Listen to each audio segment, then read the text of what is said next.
السلام عليكم ورحمة الله وبركاته. ازيكم يا حبايبي؟ عاملين ايه؟ يا رب تكونوا بخير. جايلكم النهارده بقى فيديو بقى ايه، حاجات حلوة كده خفيفة. احنا في موسم البرتقال. البرتقال بلد لسه موجود. انا عملت بقى كيكة بالبرتقال بس طعمها تحفة. كملوا بقى معايا الفيديو للاخر عشان نشوف ازاي الكيكة معاكي تطلع معاكي ناجحة. ازاي تطلع ما شاء الله هشة وفي نفس الوقت قبة وطعمها يكون حلو.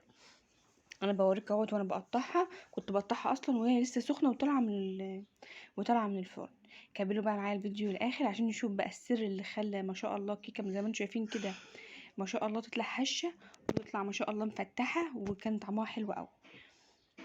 كملوا بقى معايا الفيديو للاخر، ولسه ما اشتركش في القناه واول مره يتفرج عليا، يا ريت بقى اشترك في القناه وتفعلوا زر الجرس على الكل عشان كل فيديوهات بنعملها ان شاء الله توصلكوا اول باول. انتوا عارفين طبعا ان انا لازم قبل ما اعمل اي حاجه افطر. ايه موليكا لازم تفطري؟ اه والله مش شرط تفطري اللي هو بقى اكل كتير، لا انا بقى بحب اشرب شاي بلبن كده وبعد كده ايه لما جوع مثلا اقوم جايه ايه فتره بقى. اهم حاجه عندي كوبايه الشاي بلبن دي، هي دي هرمون السعاده عندي. اكتبوا لي في التعليقات قولوا انتوا بتحبوا الشاي باللبن ولا لا. مين زي كده مدمن شاي بلبن؟ نفسي والله ابطل العاده دي لان في ناس بيقولوا ان الشاي على اللبن مضر، بس مش عارفه يعني انا مش بعرف استغنى عنه خالص. هنسمي بقى بسم الله، صلى على الرسول. اول حاجه انا جايبه لكم مقدار الكيكه بالبرتقال في صينيه بتاخد 2 كيلو ونص رز، يعني صينيه كبيره مش صينيه صغيره. عارفين الصينيه اللي عندكم اكبر صينيه بتاخد 2 كيلو ونص رز، ديت بقى هنعمل فيها. انما لو صينيه صغيره بتاخد كيلو ونص رز في الدس، ديت هنعمل شفت المقادير ديت هتبقى نصها بالظبط. اول حاجه جبت 4 كوبايات دقيق. اهم حاجه ان انت تدخلي الدقيق في بتاع الكيكه بالذات. اي معجنات كمان، اي حاجه بتعمليها معجنات، سر نجاح الدقيق معاكي يبقى حلو. سر نجاح الحاجه اللي انت بتعمليها لازم تدخلي الدقيق. ماما يلا مليكه قول لهم ازيكم عاملين ايه. اشوف الدور. مليكه تعبانه يا جماعه، ادعوا لها ربنا يشفيها. ده واخده الدور اليومين دول بس الحمد لله يعني. ماما سلامتك يا ليك. زي ما انت قلت لكم اهوت، انا نخلت ال4 كوبايات دقيق وهحط كيس بيكنج باودر تكامل. ليه؟ انا مش هحط الكيس البيكنج باودر فيه معلقتين اتنين، انا مش هحط نصه. ليه؟ لان انا عامله في اكبر صينيه عندي. لو عامله في الصينيه اللي هي بتاخد كيلو ونص رز معمر ديت، كنت احط بس معلقه بس بيكنج باودر. انما انا عامله في اكبر صينيه عندي، احط ذره ملح. يبقى حطينا 4 كوبايات دقيق، كيس بيكنج باودر، ذره ملح. زي ما انتم شايفين اهوت هقلبهم وهركنهم في جنب، وبعد كده هعمل زي ما انتم شايفين بقى اهوت ركنت الدقيق بالبيكنج باودر بذره الدقيق في جنب. وهنعمل بقى الايه الخليط اللي احنا هنحطه على الكيكه. اسهل حاجه تعمليها الكيكه. هنحط 4 بيضات. انا البيض ده بلدي يعني، بس يا ريت في الكيكه عشان سر نجاحها يبقى احلى تحط اللي هو البيض الابيض، او البيض اللي هو مش البلدي التاني الكبير ده. فانا ما كانش عندي الا بيض بلدي وبيضه واحده بس اللي هو الابيض. انا هوريها لكم اهو. فانا هحط 4 بلدي وواحده حمر. بس انتم لو ما عندكوش بلدي تحطوا 4 حمر بس، اكتر من كده ما تحطيش. زي ما انتم شايفين اهوت نزلت بقى بال4 بيضات. هقول لكم بقى على مكون دلوقتي هو والله بيفرق معايا جدا في عمايل الكيكه. لو نسيت احطه الكيكه ما بتطلعش مفتحه ولا بتطلع حلوه.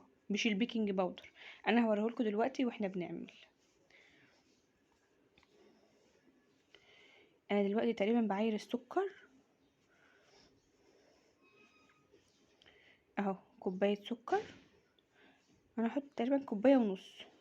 لو هتعملي في صينيه وسط يبقى هتحطي كوبايتين دقيق، معلقه بيكنج باودر، بيضتين 2، كوبايه الا ربع سكر. ده اللي انت هتحطيه. زي ما انتوا شايفين اهوت حطيت يعني يعتبر كوبايتين، لا يعتبر كوبايتين الا ربع سكر. هضربه من الاول في الخلاط قوي كده خالص لغايه ما نحس ان الخليط بقى فاتح معانا قوي.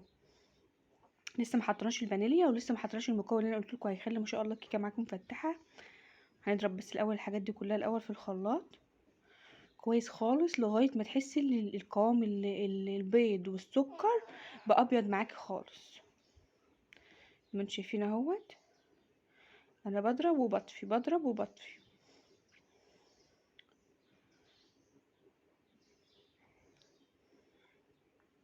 يعني تضربي مرتين كده 3 ولا حاجه وتطفي. احنا تعتبر اصلا احنا يعتبر خلصنا الموضوع. طب فين البرتقال؟ والله انا هوريكم البرتقال دلوقتي. انا جبت برتقال بلدي وصفيته بالصفايه بتاعه البرتقال.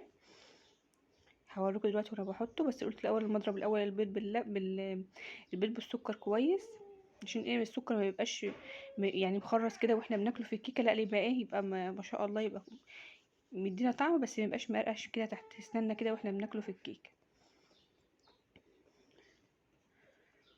ما عندكيش برتقان حطي حاجه ساقعه. يعني انا شفتوا انا شايفين إن حاطه ايه، حطيت كوبايه فانتا، وكان عندي نص كوبايه برتقان اللي هو البرتقال البلدي، عصرته برضو وحطيته. دوت فرق قوي قوي قوي في اللون والطعم. زي ما انتم شايفين حطيت كوبايه فانتا وحطيت نص كوبايه عصير برتقال. ما عندكيش عصير برتقال زي ما قلت لك حطي كوبايه ونص ايه فانتا. ما عندكيش فانتا مثلا اللي هي فانتا برتقال، هاتي كيس فروت برتقال ودوبيه في كوبايه ونص ميه من غير سكر وحطيهم. هيخلي لون الكيكه معاكي تحفه وما شاء الله هتبقى ايه وفايدتها حلوه قوي. بس يستحسن بقى، يا ريت بقى احنا البرتقال ما شاء الله لسه موجود معانا، حتى احنا في الصيف ولسه موجود معانا وسعره رخيص خالص. انا كنت جايبه الاتنين كيلو ونص ب10 جنيه. حطي منه، لسه ما حطيناش الزيت. انا بحط لكم المكونات بالتدريج. حطينا هي كوبايه الزيت، زيت ذره، انا عامله بزيت ذره، زيت عافيه يعني. حطيت كوبايه ونص زيت زي ما انتم شايفين اهو. يبقى حطينا ايه، حطينا 4 بيضات، حطينا كوبايتين الا ربع سكر، حطينا كوبايه ونص كوبايه فانتا برتقال، وحطينا نص كوبايه برتقال محصور، حطينا كوبايه ونص زيت. لسه ما حطيناش الفانيليا ولسه ما حطيناش المكون اللي انا قلت لكم هيفرق قوي قوي قوي يعني في النفشان. انا بقى هوريكم هنا المكون ايه اللي احنا هنحطه. والله بجد بجد بجد بامانه تجربه، حطوا المكون دوت معاكم هيفرق معاكم جدا جدا في الكيكه. انا شفت حطيت بقى كيس فانيليا، واصلا لما بتحملي تحطي عصير البرتقال اصلا ما بتبقيش محتاجه ان انت تحطي كيس فانيليا اصلا. بس ايه ده زياده ايه، زياده طعم يعني وزياده تاكيد، بس بيديكي نفس حلو كده للكيكه. بس لو مش موجود وعامله عصير برتقال انت ممكن تستغني عن كيس الفانيليا في الموضوع ده. زي ما انتم شايفين هو بقى بضربه ضربه حلوه. انا حطيت المكون ايه اللي انا قلت لكم عليه، حذر فزر، معلقه خل والله العظيم. معلقه الخل بتخلي الكيكه معاكي ما شاء الله مفتحه خالص وهشه، بتفرق 180 درجه. يعني انا جربت ان انا ما حطيتش معلقه خل في كيكه وبعد واللي بعدها حطيت معلقه خل، فرقت جدا جدا في طعم الكيكه وفي النفشه بتاعتها. النفشه يعني مش انت تعتمدي بس 180 درجه على البيكنج باودر، لا، معلقه الخل الاساسيه اصلا على البيكنج باودر. كده اصلا نعتبر خلاص خلصت ايه البتاع الخليط. بس تقريبا ايه انا قلت اما اضربه ضربه كمان عشان لما احطه اهو الخل. يا ست انا قلت خلاص على الخل انا كنت نسيت وقلت بقى اما احطه تاني. هو الخل دوت فرق قوي قوي قوي في الايه في القوام بتاع الكيكه في النفشه بتاعتها. خلاها ما شاء الله مفتحه وجميله جدا، مش مكتومه بقى.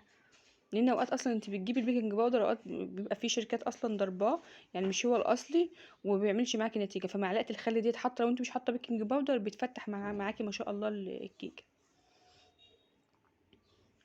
انا كنت خلاص ضربت اهوت. هننزل بقى بالخليط دوت على الدقيق اللي احنا كنا عاملينه، على البيكنج باودر، على ذره الملح، وهنقلب. بس كده يبقى خلصنا الكيكه. اهم حاجه الفرن بتاعك يبقى تكوني مسخناه قبلها مثلا ب5 دقايق، وتحطيه على درجه 180 درجه. وتقيدي من تحت يعني 180 درجه، اقل درجه خالص في الحراره. زي ما انتم شايفين بقى خلاص كده هنقلب الخليط على بعضه. وانا كنت مسخنه الفرن قبلها ب5 دقايق وهحطه على درجه 180. حابه تقيدي، انا ما بحبش اقيد الشوايه في الاول خالص، انا بحب اقيد من تحت النار من تحت على درجه 180 180 درجه يعني. واقوم جايه ايه سايباها لغايه ما الاقيها ما شاء الله قبت. يعني انا بحسبها بالظبط 35 دقيقه في الفرن. 35 دقيقة بالظبط في الفرن بفتح عليها. لقيت الوش محتاج اللي انا محتاج اللي انا احطه، يعني احطه تاني شوية تحت الشواية. بعيد الشواية يعني. لقيته ما شاء الله من الصهد ومن السخونية بتاعة الفرن خلاص مش محتاج. باقوم جايه خلاص مطلعاها على كده. انا في الفرن بتاعي عندي فيه مروحه، انا شغلت بس من تحت وشغلت المروحه، ما شاء الله طلعت معايا ما شاء الله هشه وجميله وما شاء الله. انتوا شايفين شكلها ما شاء الله كان عامل ازاي. انا هقطع لكم حته منها دلوقتي لما تطلع من الفرن وهوريكم شكلها كان عامل ازاي. كانت ما شاء الله حلوه قوي زي ما انتم شايفين اهوت. انا كنت حطيت في الصينيه يعني من تحت معلقه زيت صغيره كده وشويه دقيق، وعملتها خالص من الجوانب عشان ما تلزقش معايا، ونزلت بالخليط كله بس كده. هوريها لكم دلوقتي شكلها كان عامل ازاي بعد ما حطيتها في الفرن.